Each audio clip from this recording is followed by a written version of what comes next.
Hello and welcome to the Sweaty and the Farmer and the news, where we have the news of the utmost importance all the time. Here, only here. This is a weekly show where we discuss some of the most important news in the gaming world. I am the London Gamer as the Sweaty. And I am Lucho the Farmer. Thanks for coming together this week to talk about some relevant news. All of the most relevant news across the internet from Tokyo and Japan and everywhere else. All of them. All of them. So, in the docket we have Outriders proves once again that online-only single-player sucks. Your next PC could be made of crabs. And finally, hooray, we have the World of Warcraft Big Next beta server for the next big patch. We have a date for it, but now before we begin, now that I have you all here, don't forget to subscribe, click the notification bell, leave a like or a comment, do anything social on the platform that you're hearing us. Click all the things down below, up above, to your left, to your right, whatever it is. Because this is the best way that you can give us your support for this show. So, my dear friend Lucho, Outriders. Yes. Have you heard news about it? Like around it? I mean, not much, but I haven't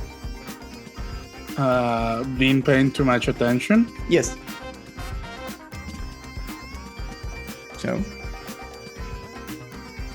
So kind of, but not really. I mean, I knew that it was gonna be released. Yes, we but did I haven't report heard it. anything from the release. How did it go? I will tell you all about it. So basically, Tell me all about it. The launch was okay, and then a few hours after the launch, you started having server response problems. Right? Okay. And they were pretty, to give credit to the Outriders developers, they were pretty diligent to try to fix the problems as soon as possible, right? But all these entire things, like, technically you can play Outriders as a single player experience, right? You don't need the online component really, unless you're gonna play with somebody else. So the whole complaint about the community is like, you have a great experience here, the bosses are interesting, the builds are interesting. For what I've seen of the game, it hasn't changed that much in terms of visuals, so maybe you still won't like it, I would say. The visual is a big detriment, it's kind of like the same from the beginning. The bosses look interesting and the builds, but the whole thing is like, all this very good impression of the episode of the release was ruined just because there was an online component that wasn't like 100% required for the game, right? If you just like release the game with offline mode, if you just want to play by yourself, that would be like fantastic and fix all the problems that they have at release. Okay. Yeah, so that's the big thing. It's like, why will you have an experience which is for the most part offline? Like, you can experience it offline.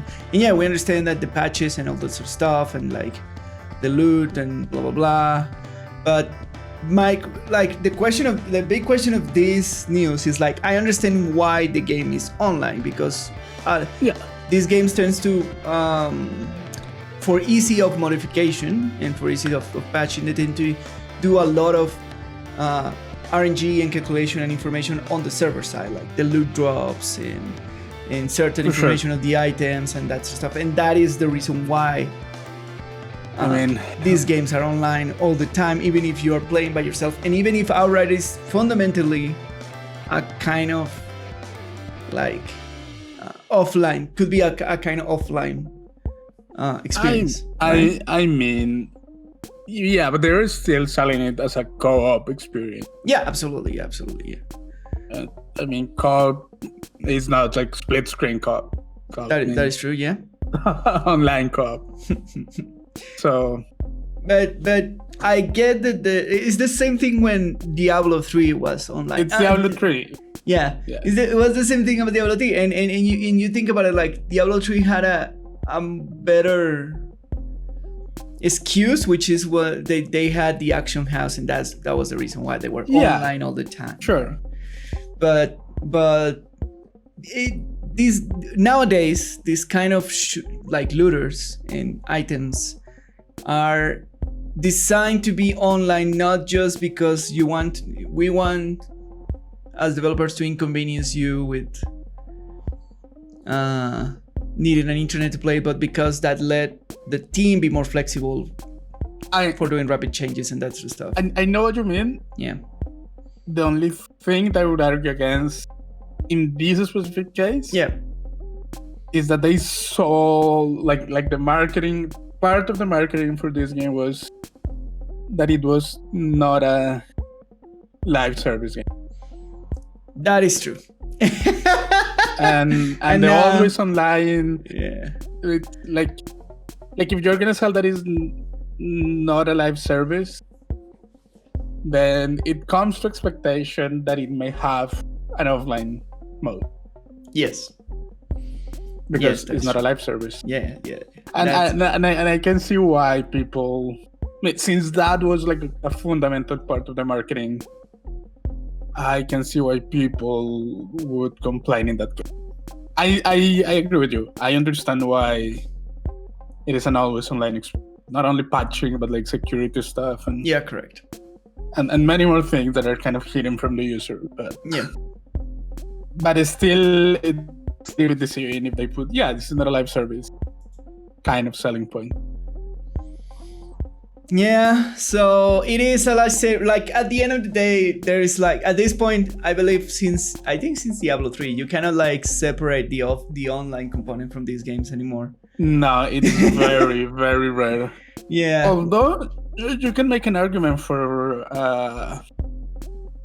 games like Monster Hunter, for example, World. Well, do we have peer-to-peer in World yet, or do we still rely on server? You can play completely offline.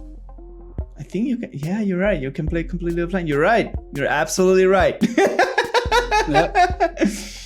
Yeah. So even in console, like you can just disconnect your console from. Or like create your own private session, and that considers the online. Not only that, you can disconnect your console. Internet? You can play the game. Okay. Nice. So they do exist. It's not that we're like the only option is always online. It's definitely the more prevalent form of. Yeah, it is one of the right most, now, and it is one of the most convenient to do. It let the offers a lot of do benefits. quick changes. Yeah, to do like hot changes on the moment, because with Monster Hunter, if we want something change or there's a problem in the game, we always have to wait like for the patch, and that takes always like 2 to 3 months to go through and that sort of stuff.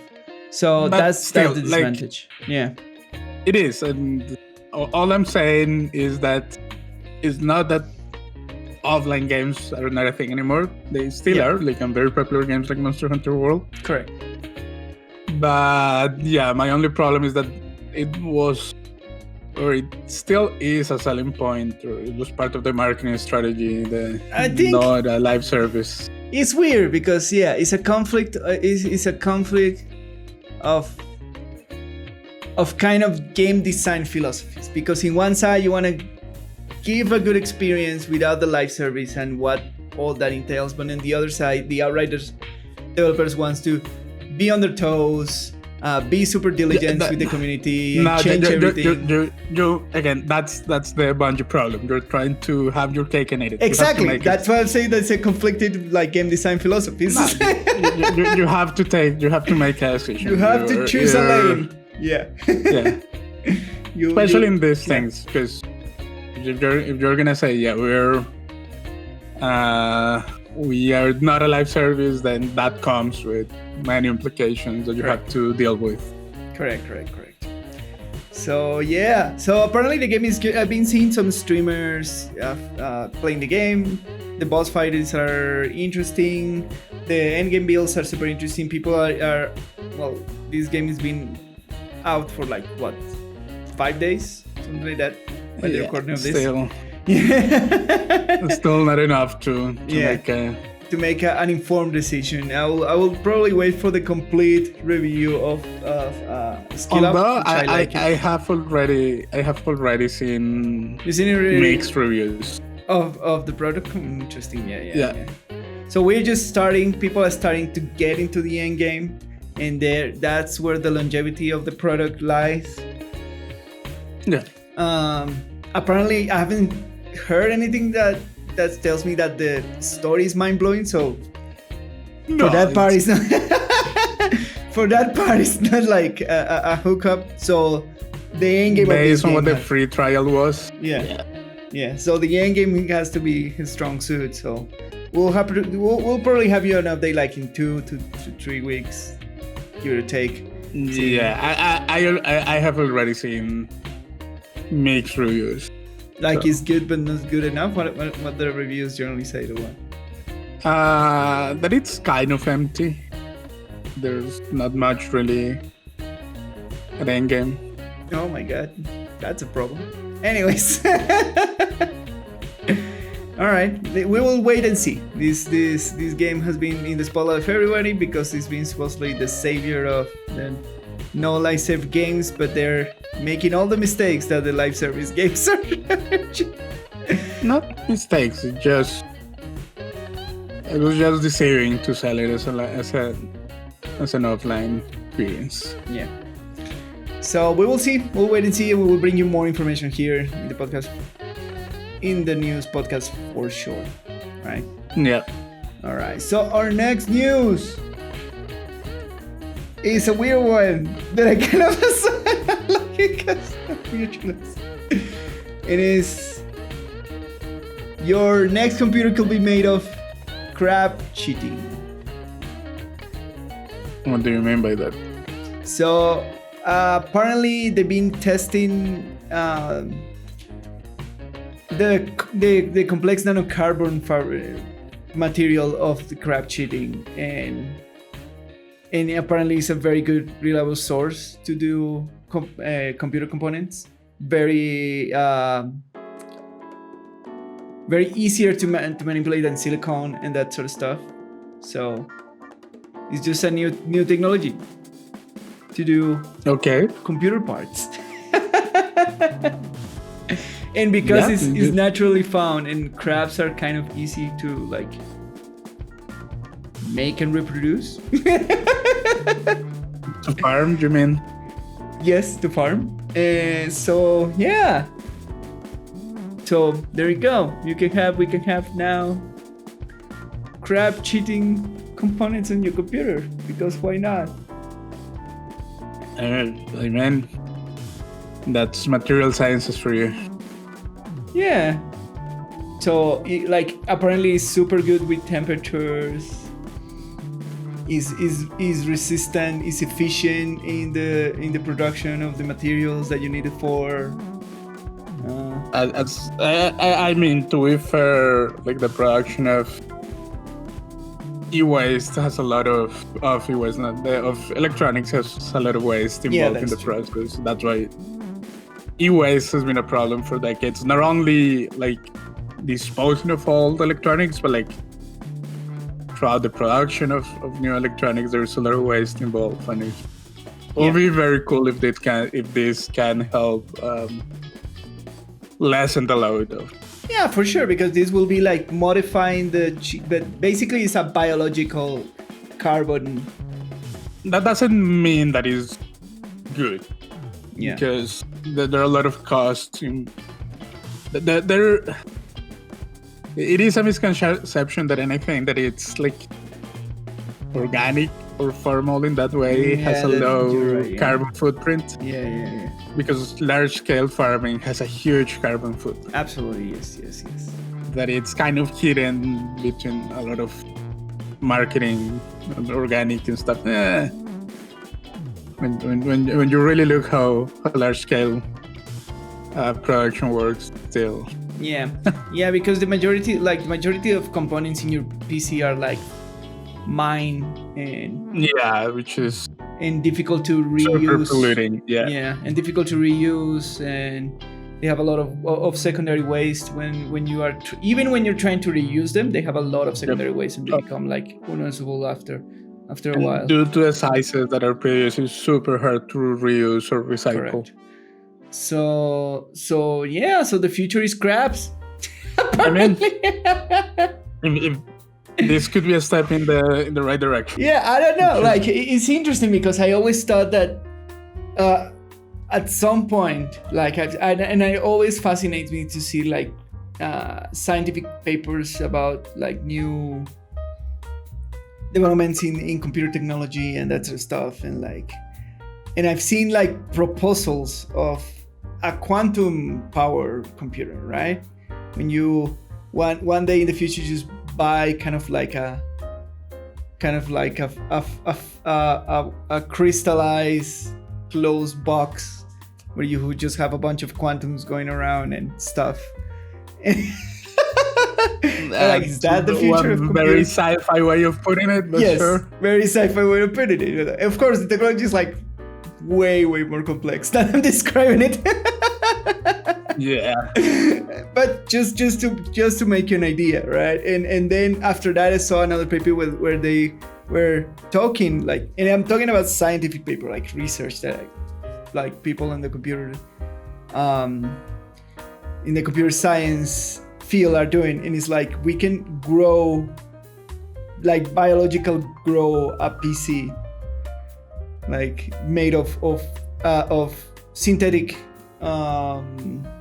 skin and synthetic organs and that sort of stuff, kind of have like a brainish like processor thing. And then they were talking about sustainability. So my other image, it was like, now you have like a fishbowl full of things that are moving and being squishy in a liquid. Yeah, none of this is really that surprising to me. Yeah. It's more about when, like, how if these technologies can scale to sustain global production. Yeah, to sustain like mass production and be distributed properly. Yeah. That's the real question. That's the real challenge for a lot of these newish technologies. Is it takes time to develop all the not only infrastructure, but like all the technology to make it viable, like at large scale. Yeah, correct. So that's the real challenge. So, and I saw this news, and I imagined the fishbowl with computer components being organic and stuff. That you feed your computer food or something like that. I don't know. I really like those crazy scientific papers. But yeah, this is very interesting. We use crabs like as you know. Crabs are only delicious in my opinion. But we use crabs for a lot of things. Like, especially what is the name of that crab? The hammer something crab? The one that is like a shell and it has like a point. And it's kind of brownish. Right? You've seen that crab, right? Which is the oldest crab on Earth. Yeah. Yeah? Apparently we use their blood to do like a bunch of pharmaceutical products. Yep. Like their blue blood to do like a bunch of pharmaceutical products and derivatives. So now we're gonna put crabs in our computer. You know what this headline sounds like? What? Like morning show headline of, wine cures cancer. You know what I mean? Yeah.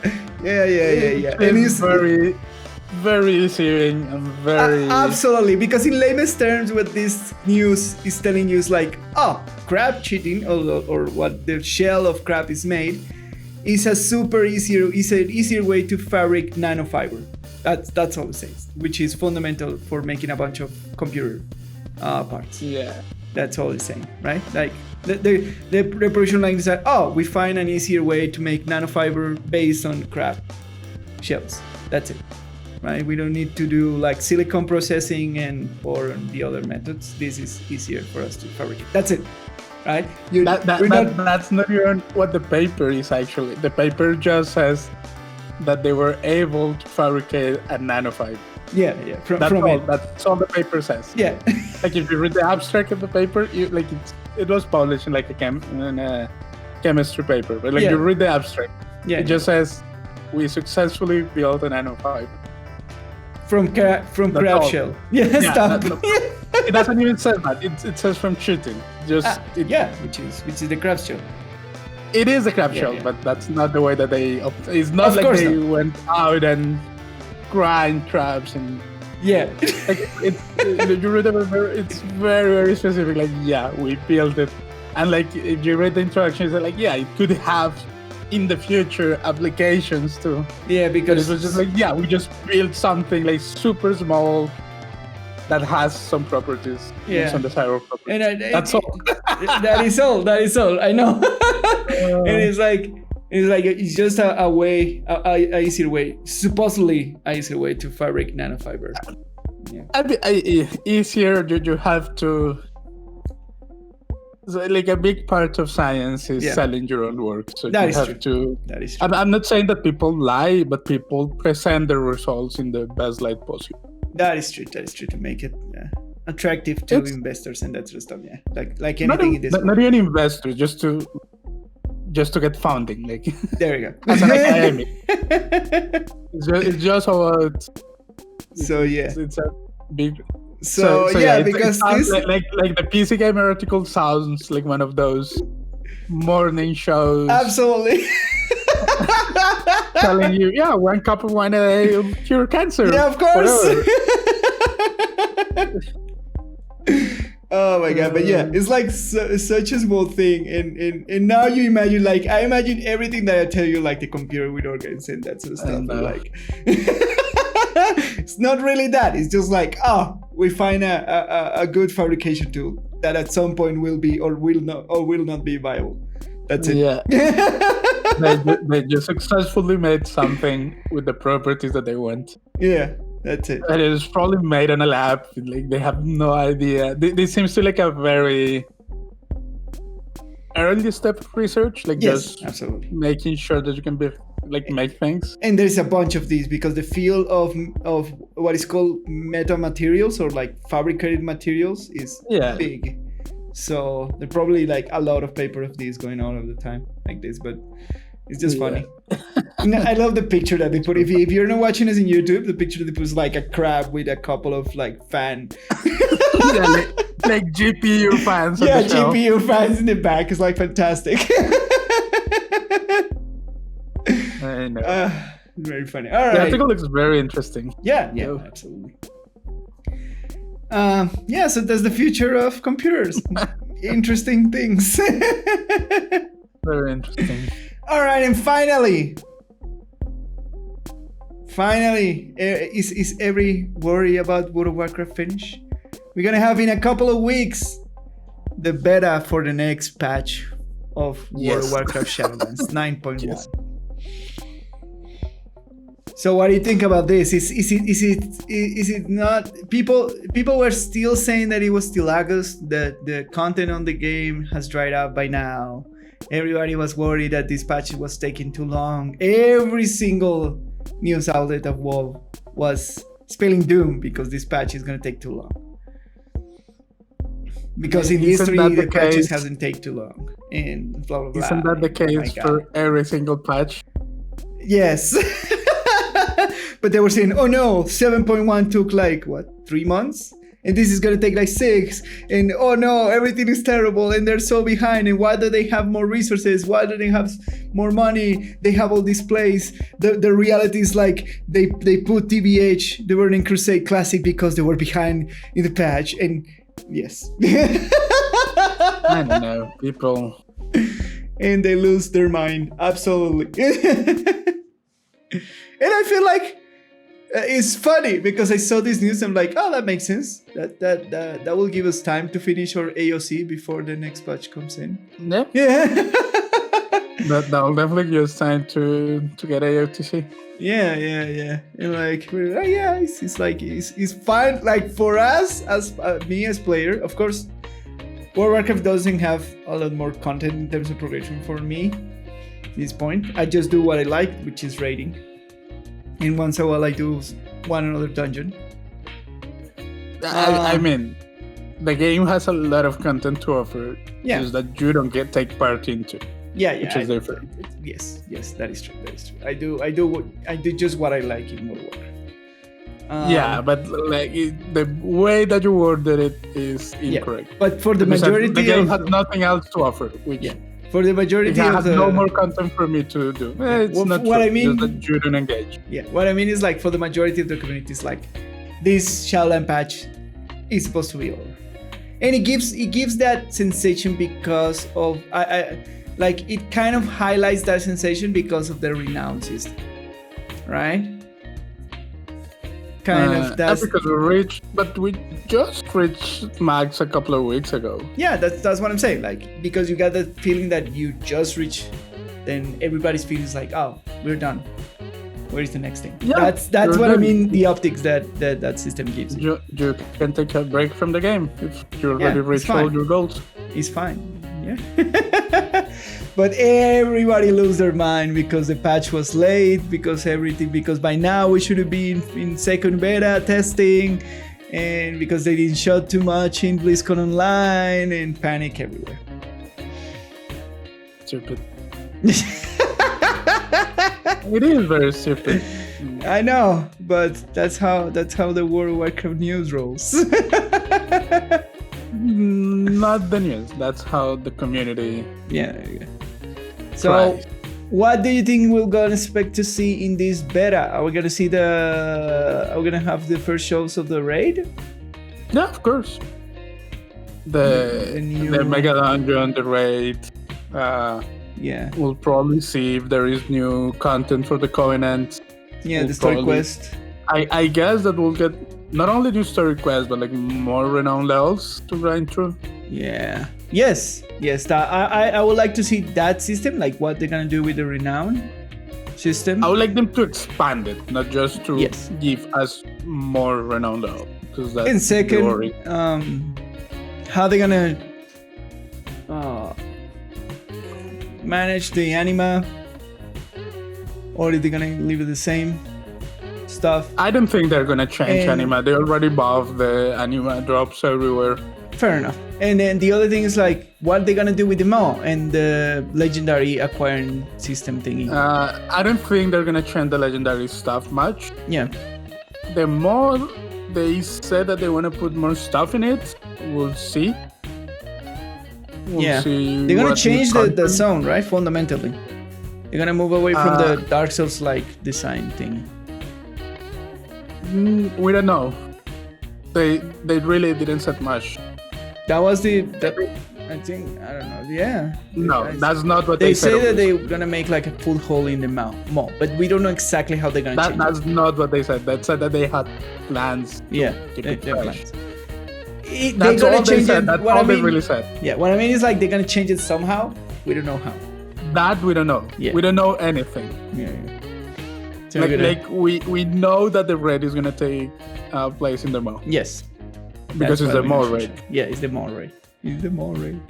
How is the zone gonna change? We don't know. We don't know yet. Yes. And they have come out and said that they wanna keep making more content for the Maw to keep the zone interesting, but we don't know what that means. We don't know how. We don't know what does that mean for the game at all. Yeah, correct. So we'll see. Is this patch taking too long? When did Shadowlands came out? The beginning of the year? It was December, right? No. Yeah, December, January. So it was December, January, February, March. 4 months. We are into April. 5 months. Yeah, it's probably gonna be 6 months of first patch, and supposedly that's unheard of in the WoW patching phase. That's perfectly fine. But it wasn't that. Yeah, I was thinking about it. It's like we did play Thingy of Nasot for 6 months, give or take, right? Even if you ignore all of that, we know that an expansion lasts for 2 years. Yeah. And we know that we have basically 3 big patches. Correct. Which split those 2 years in 4 pieces. Yes. So how long should each piece be, more or less? 6 months. Somewhere around 6 months. Yeah. yeah. I don't know what people are Yeah, screaming I think the about. worry was like they were saying that the patch will come in August, which that will make it like 8 months of the thing. It's fine. Would it come out in the summer? Yeah, probably. Yeah. So yeah, we will have I don't know. we will have a lot more World of Warcraft news coming in after this patch comes out, with all the information about the raids. And we probably put it in the main podcast. I'm really curious for the new Mega Dungeon, the new raid. I'm very curious about what they're gonna do with the mall and that system. And I really don't care much about the mall. If they're gonna put like a new legendaries, which is the other interesting thing. I don't expect that happening. You think they're not gonna expand the legendary system? Not in this patch. Oh, okay, fair enough. Well, don't get me wrong. As far as the raid is fun, I'll be there playing. Yeah. I mean, people complain that the game is too grindy.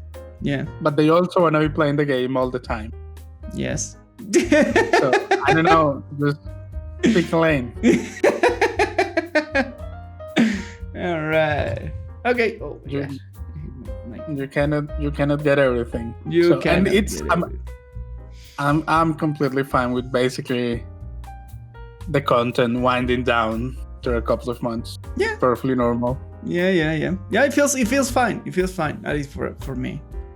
Yeah. Like the way that the cannons are I think it's fine for most people. Yeah. But Is it except like content creators? Which go ballistic and crazy. Yeah, I know. No, because they have to make content. Yeah. Hey, we do make content in a sensible way though. No, yeah, but we don't make only WoW content. That is true. That is absolutely right. Yeah, you're right. Do we talk about WoW a lot? Yes. But we're not like, it's not like the content that we make depends completely on World of Warcraft. The WoW news cycle. That is true. Anyways, that is it for this report, my friend. That's all for this week's news with the Sweaty and the Farmer. My name is Lucho, and you can find me on Twitter at LuisGPolanco. And I am the London Gamer, and you can find me on Twitter at the London Gamer and on Twitch. Yes, I'm back. On twitch.tv/LondonGamerTV, where I stream. Please follow my social medias so you know when I'm going live, my friends. I have a great time last stream, by the way. And thanks for coming to the Sweaty the Farmer and the news. See you next time. Bye.